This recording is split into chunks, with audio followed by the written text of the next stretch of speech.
Chapitre 16. La prédiction du professeur Trelawney.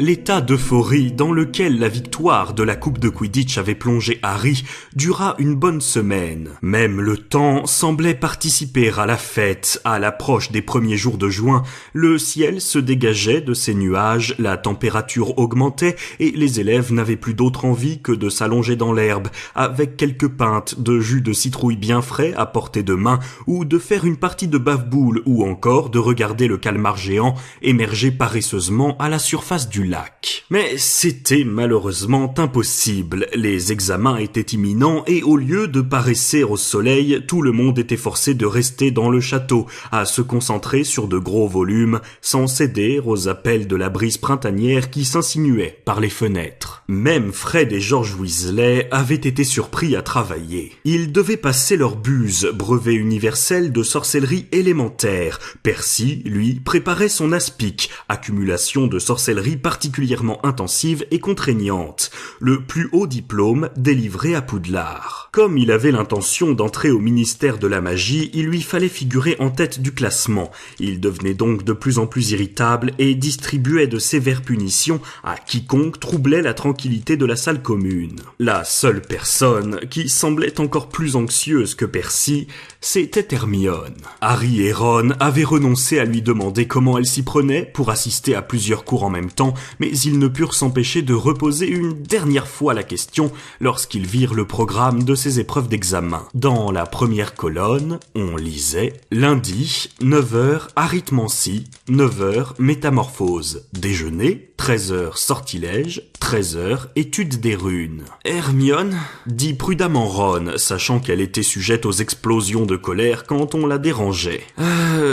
Tu es sûr que tu ne t'es pas trompé en copiant tes horaires ? Quoi ? Répondit sèchement Hermione en examinant son emploi du temps. Non, bien sûr que je ne me suis pas trompé. Est-ce qu'on peut te demander comment tu comptes passer 2 examens en même temps ? Demanda Harry. Non, répondit Hermione, agacée. Est-ce que quelqu'un a vu mon exemplaire de numérologie et grammaire ? Oui, bien sûr, je l'ai emprunté pour lire un peu au lit, répondit Ron à voix très basse. Hermione se mit à déplacer les piles de parchemin qui s'entassait sur sa table à la recherche du livre. Au même moment, il y eut un bruissement et Edwige s'engouffra par la fenêtre, une lettre dans le bec. « C'est Hagrid », dit Harry en ouvrant l'enveloppe. « L'audience en appel a été fixée au 6. Ce sera le dernier jour des examens, » dit Hermione qui cherchait toujours son livre d'arithmancie. « Et c'est ici que l'audience aura lieu, » dit Harry qui continuait de lire la lettre. « Il y aura un délégué du ministère de la magie et un bourreau. » Hermione releva brusquement la tête. « Ils font venir le bourreau en appel ?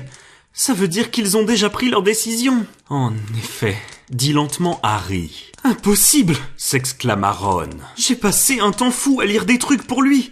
Ils ne vont quand même pas refuser d'écouter tout ça. » Mais Harry avait la terrible impression que Monsieur Malfoy avait déjà réussi à convaincre les membres de la commission. Drago, qui s'était montré étonnamment réservé depuis le triomphe de Gryffondor lors de la finale de Quidditch, avait repris ses airs bravaches depuis quelques jours. D'après les commentaires narquois que Harry l'avait entendu faire, il avait la certitude que Bugs serait mis à mort et paraissait enchanté d'en être la cause. Dans ces occasions-là, Harry avait du mal à se retenir d'imiter Hermione et d'aller frapper Malfoy. Le pire, c'était qu'il n'avait ni le temps ni la possibilité d'aller voir Hagrid en raison des strictes mesures de sécurité toujours en vigueur. Et Harry n'osait pas aller récupérer sa cape d'invisibilité sous la statue de la sorcière borgne. Pendant la semaine des examens, le château connut un silence inhabituel. Le lundi, les 3e années avaient le teint grisâtre en sortant de l'épreuve de métamorphose. Parmi les exercices imposés, ils avaient dû changer une théière en tortue et Hermione exaspéra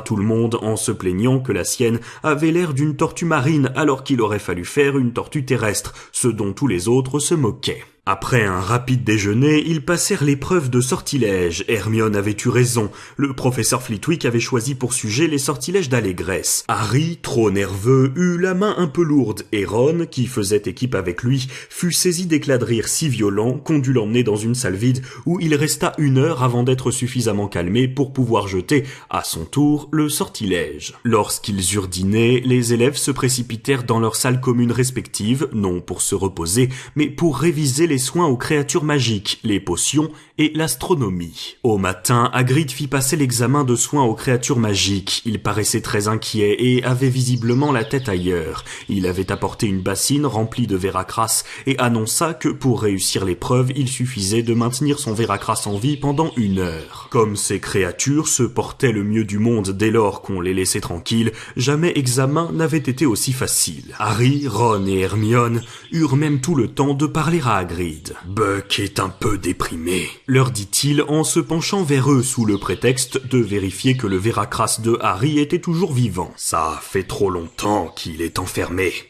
On sera fixé après-demain. » L'après-midi, l'épreuve de potion tourna au désastre le plus complet. Harry eut beau déployer tous les efforts possibles, il fut incapable de préparer convenablement son filtre de confusion, et Rogue, qui le regardait avec un plaisir vengeur, gribouilla dans son carnet quelque chose qui ressemblait à un 0. À minuit, ce fut l'examen d'astronomie au sommet de la plus haute tour. L'épreuve d'histoire de la magie eut lieu le mercredi matin, et Harry griffonna tout ce que Florian Fortaro lui avait raconté sur les chasses aux sorcières du Moyen-Âge, mais il aurait de très loin préféré déguster un de ces sundaes au chocolat dans cette salle de classe étouffante. Le mercredi après-midi, les épreuves de botanique se déroulèrent dans les serres sous une chaleur cuisante. Les élèves revinrent ensuite dans la salle commune, la nuque brûlée par le soleil, songeant avec envie qu'à cette même heure le lendemain, tout serait enfin terminé. L'avant-dernier examen eut lieu le jeudi matin. C'était celui de défense contre les forces du mal. Le professeur Lupin leur avait préparé l'épreuve la plus originale qu'ils aient jamais eu à passer, une sorte de course d'obstacles en plein air, au cours de laquelle ils durent traverser une mare profonde où se cachaient des strangulots, parcourir des ornières pleines de chapeaux rouges, se frayer un chemin dans un marécage sans prêter attention aux indications trompeuses des pitiponks, puis pénétrer dans un vieux tronc d'arbre où les attendait un nouvel épouvantard. « Excellent !» murmura Lupin lorsque Harry fut ressorti de l'arbre creux avec un grand sourire. 20 sur 20. Ravi de son succès, Harry resta sur place pour assister au parcours de Ron et d'Hermione. Ron fut excellent jusqu'au moment où un pitiponk parvint à l'entraîner au milieu du marécage dans lequel il s'enfonça jusqu'à la taille. Hermione, après avoir tout réussi à la perfection, entra dans le tronc qui contenait l'épouvantard. 1 minute plus tard, elle bondit au dehors en poussant un hurlement. « Hermione !» s'exclama Lupin, surpris. « Que se passe-t-il ?»« Le professeur McGonagall !» halta-t-elle en montrant le tronc. Elle a dit que j'avais tout raté. Il fallut un certain temps pour la calmer. Quand elle eut enfin retrouvé ses esprits, elle retourna au château avec Harry et Ron. Ce dernier avait encore une légère tendance à rire de sa réaction face à l'épouvantard, mais l'apparition d'un visiteur inattendu en haut des marches coupa court à la dispute qui menaçait. Vêtu de son habituelle cape à rayures, Cornelius Fudge transpirait légèrement, le regard fixé sur le parc. Il sursauta en reconnaissant Harry. « Bonjour, Harry !» lança-t-il. « J'imagine que tu viens de passer un examen, c'est presque fini. »« Oui, » répondit Harry. Hermione et Ron, qui refusaient d'adresser la parole au ministre de la magie, restèrent en arrière, l'air mal à l'aise. « Belle journée !» dit Fudge en jetant un coup d'œil au lac. « Dommage... Il poussa un profond soupir et regarda à nouveau Harry. « Je suis venu remplir une mission bien désagréable. La commission d'examen des créatures dangereuses a demandé un témoin pour assister à la mise à mort d'un hippogriffe atteint de folie. Comme je devais me rendre à Poudlard pour voir où en est l'affaire Sirius Black, c'est moi qui ai hérité de la corvée. »« L'audience en appel a déjà eu lieu » intervint Ron en s'avançant vers le ministre. « Non, elle est prévue cet après-midi » répondit Fudge qui regarda Ron d'un air intrigué. « Dans ce cas, il n'y aura peut-être pas du tout de mise à mort » dit Ron d'un ton décidé. « L'hippogriffe sera peut-être épargné. » Mais avant que Fudge ait eu le temps de répondre, 2 sorciers sortirent du château derrière lui. L'un d'eux était si âgé qu'il donnait l'impression de se ratatiner à vue d'œil. L'autre était grand et robuste avec une fine moustache noire. Harry devina qu'il s'agissait des représentants de la commission, car le vieux sorcier plissa les yeux en regardant la cabane de Hagrid et dit d'une voix faible « Mon Dieu, je me fais trop vieux pour ce genre de choses. C'est prévu à 14 heures, n'est-ce pas, Fudge? L'homme à la moustache noire tripotait quelque chose accroché à sa ceinture. Harry regarda attentivement et vit qu'il passait son large pouce sur le tranchant d'une hache à la lame étincelante. Ron ouvrit la bouche pour dire quelque chose, mais Hermione lui donna un vigoureux coup de coude dans les côtes et fit un signe de tête en direction du château. « Pourquoi tu n'as pas voulu que je parle ?» protesta Ron avec colère lorsqu'ils entrèrent dans la grande salle pour aller déjeuner. « Tu les as vus ? La hache était déjà prête. C'est ça qu'on appelle la justice. »« Ron, ton père travaille au ministère. Tu ne peux pas dire des choses comme ça à son patron. » répondit Hermione qui paraissait tout aussi scandalisée que lui. « Si Hagrid garde son sang-froid cette fois-ci et qu'il défend bien sa cause, ils ne peuvent tout de même pas exécuter Buck. » Harry, cependant, voyait bien qu'Hermione ne croyait pas vraiment à ce qu'elle disait. Autour d'eux, les élèves surexcités parlaient avec entrain de la fin des examens dont le dernier avait lieu l'après-midi. Mais Harry, Ron et Hermione, très inquiets pour Hagrid et pour Buck,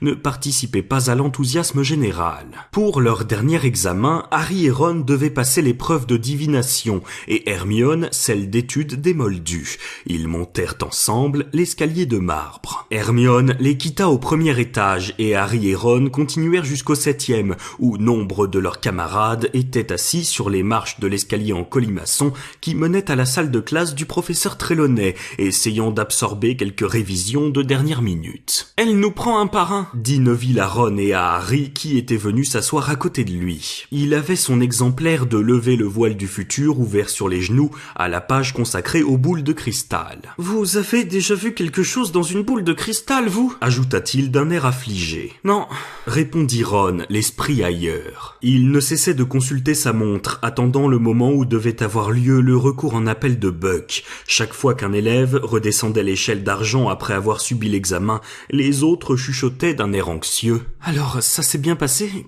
Qu'est-ce qu'elle a demandé ?» Mais tout le monde refusait de répondre. « Elle a vu dans la boule de cristal que si je vous disais quoi que ce soit, j'aurais un horrible accident !» couina Neville en redescendant l'échelle. « C'est pratique !» grogna Ron. « Je commence à penser qu'Hermione avait raison. Tout ça, c'est de la mystification. »« Oui, » dit Harry en regardant sa propre montre. Il était 2 heures de l'après-midi. « J'aimerais bien qu'elle se dépêche un peu, » ajouta-t-il. Parvati descendit l'échelle, elle avait l'air très contente d'elle. « Elle a dit que j'avais toutes les qualités d'une vraie voyante, » annonça-t-elle à Ron et à Harry. « J'ai vu énormément de choses. Bonne chance. »« Ronald Weasley, » dit la voix familière au-dessus de leur tête. Ron fit une grimace et monta l'échelle. Harry était à présent le dernier candidat. Il s'assit par terre, le dos contre le mur, écoutant une mouche qui volait devant la fenêtre ensoleillée. Il pensait à Hagrid. Enfin, au bout de 20 minutes, les pieds de Ron réapparurent sur l'échelle. « Comment ça s'est passé ?» demanda Harry en se relevant. « Très mal, » répondit Ron. Je ne voyais rien du tout, alors j'ai inventé quelque chose, mais je crois qu'elle n'était pas convaincue. « Je te retrouve dans la salle commune, » murmura Harry tandis que le professeur Trelawney appelait son nom. La petite pièce confinée était plus étouffante que jamais et les habituels parfums qui flottaient dans l'air firent tousser Harry lorsqu'il s'avança d'un pas chancelant vers le professeur Trelawney, assise devant une grosse boule de cristal. « Bonjour, mon cher, » dit-elle à voix basse. « Si vous voulez bien plonger votre regard dans cette sphère, prenez votre temps.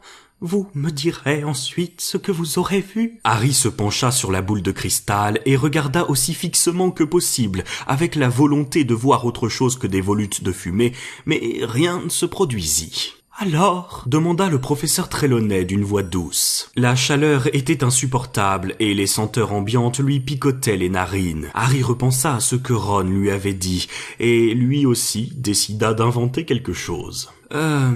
Je vois une forme sombre, » prétendit-il. « À quoi ressemble-t-elle » murmura le professeur Trelawney. « Réfléchissez bien. » Harry sauta sur la première pensée qui lui vint à l'esprit. « Ah, un hippogriffe, » dit-il d'un ton assuré. « Vraiment » chuchota le professeur Trelawney en griffonnant rapidement quelque chose sur le parchemin posé sur ses genoux. « Mon garçon, vous êtes sans doute en train de voir comment vont se terminer les ennuis de ce pauvre Hagrid avec le ministère de la magie.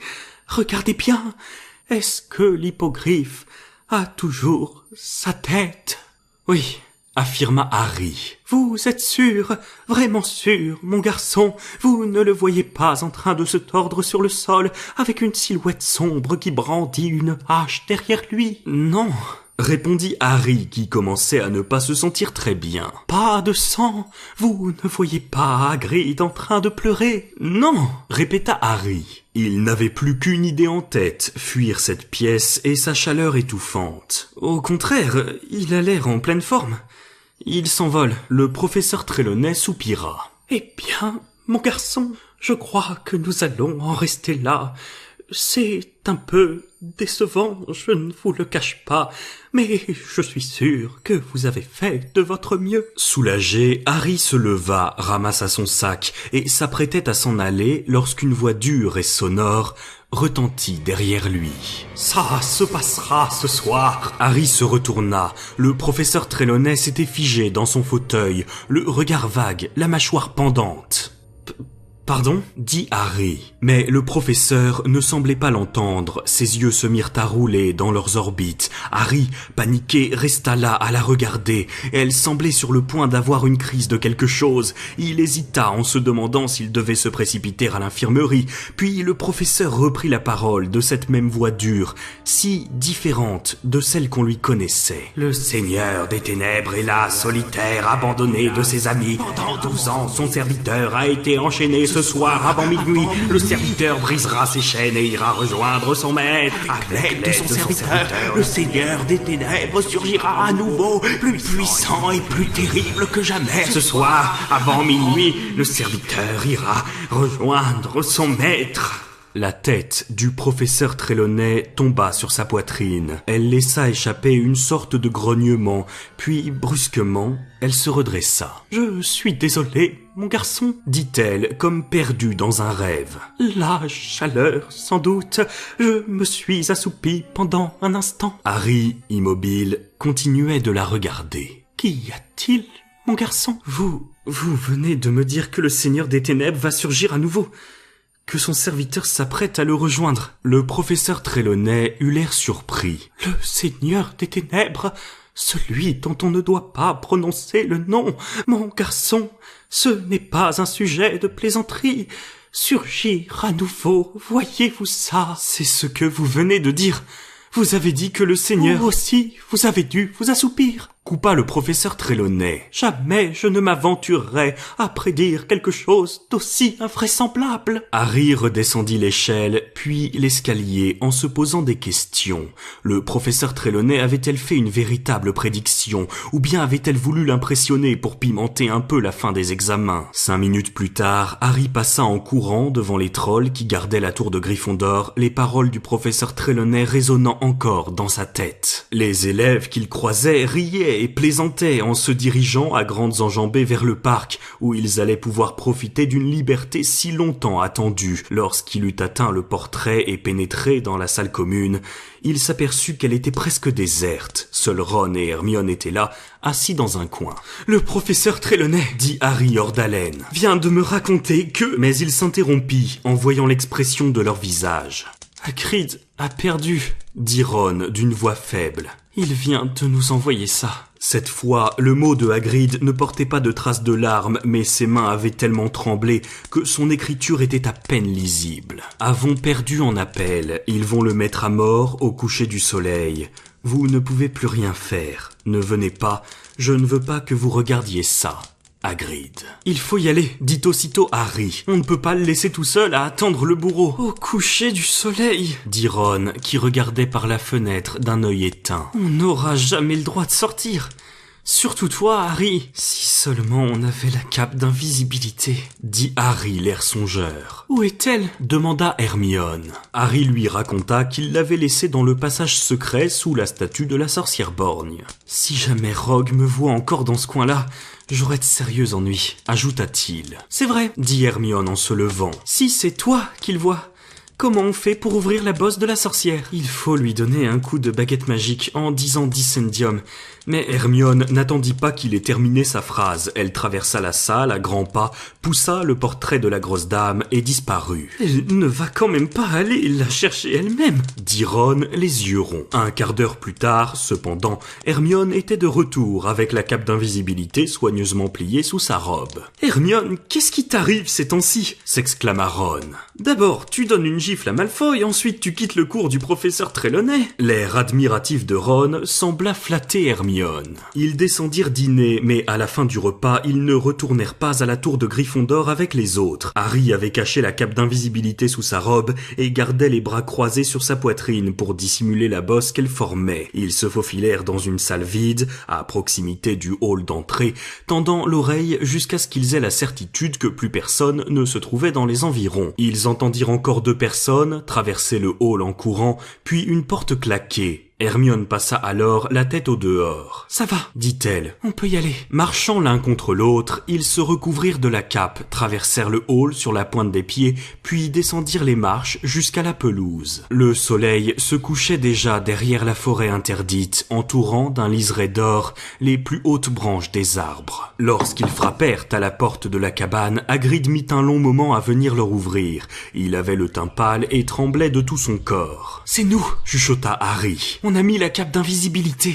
Laissez-nous entrer, qu'on puisse l'enlever. »« Vous n'auriez pas dû venir, » murmura Hagrid en s'écartant pour les laisser passer. Il referma rapidement la porte et Harry enleva la cape. Hagrid ne pleurait pas, il ne leur tomba pas dans les bras. Il avait l'air de ne plus savoir où il en était et son désarroi était bien plus déchirant que des larmes. « Vous voulez du thé ?» demanda-t-il. Ses mains tremblaient lorsqu'il prit la bouilloire. « Où est Buck ?» demanda Hermione d'une voix hésitante. « Je l'ai sorti, » répondit Hagrid en renversant du lait sur la table. « Il est attaché dans le potager.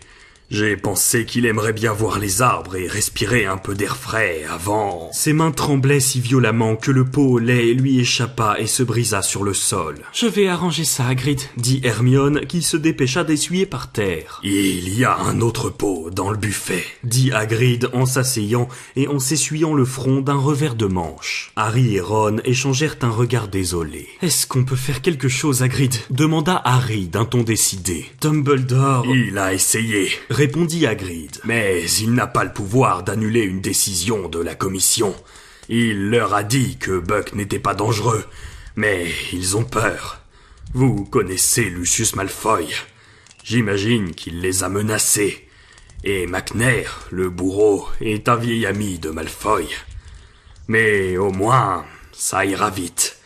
Et je serai à côté de lui. » Hagrid, la gorge nouée, jetait des regards autour de lui, comme s'il cherchait désespérément le moindre espoir auquel se raccrocher. « Dumbledore va venir quand ça se produira. Il m'a écrit ce matin. Il m'a dit qu'il veut être avec moi.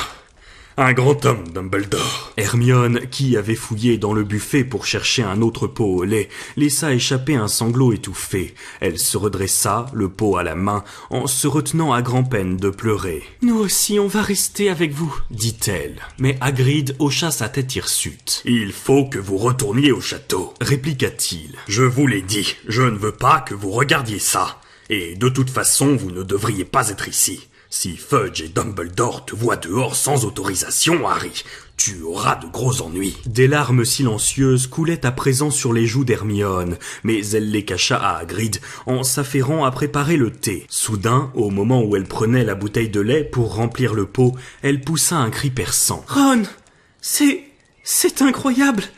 Croutard! Ron la regarda bouche bée. « Qu'est-ce que tu racontes ?» Hermione se précipita vers la table et retourna le pot au lait. Criant et se débattant frénétiquement, Croutard glissa alors du pot et tomba sur la table. « Croutard !» dit Ron d'une voix blanche. « Croutard!